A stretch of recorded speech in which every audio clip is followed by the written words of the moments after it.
the newsroom where I worked in New York City. I had moved to New York City because I really cared about the issue of education, educational equity, and what Mayor Bloomberg at the time was doing was being held up as a national model for how we could change schools.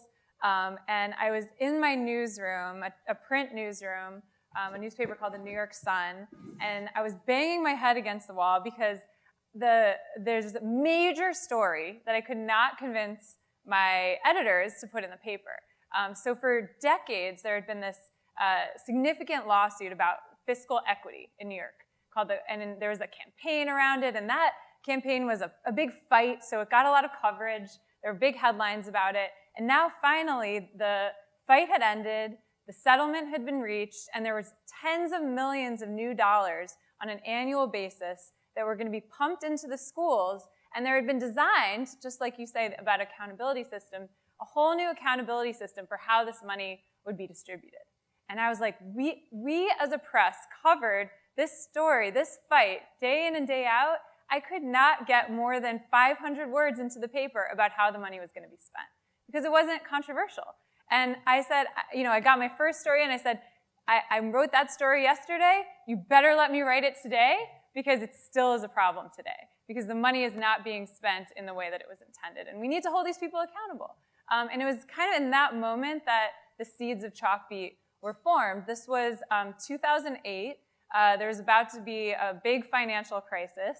And what that crisis ended up causing was an acceleration of the decline of local news. So months later, my newspaper was folded. And we had either you could look at as a terrible problem or a really great opportunity.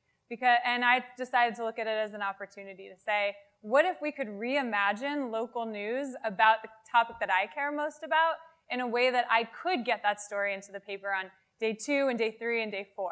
And so that's kind of the seeds of Chalkbeat for me were what would a business model look like that was designed around impact and actually serving the community's needs, not around, no, that's not news today because it's not a controversy enough, or we already wrote about that yesterday, but instead this day in, day out coverage. In 1990 in this country, there were 56,900, I wrote the numbers down, newsroom jobs in this country.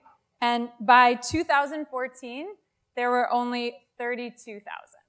So we have significantly decreased, not just in Chicago, but in every local community in this country, the core of people who were responsible for informing our democracy. Today, Chalkbeat, we're a nonprofit. We're in 5 regions across the country. Those include New York City. We cover the state of Colorado with a focus on Metro Denver, Indianapolis, Memphis, Tennessee, and Detroit, Michigan.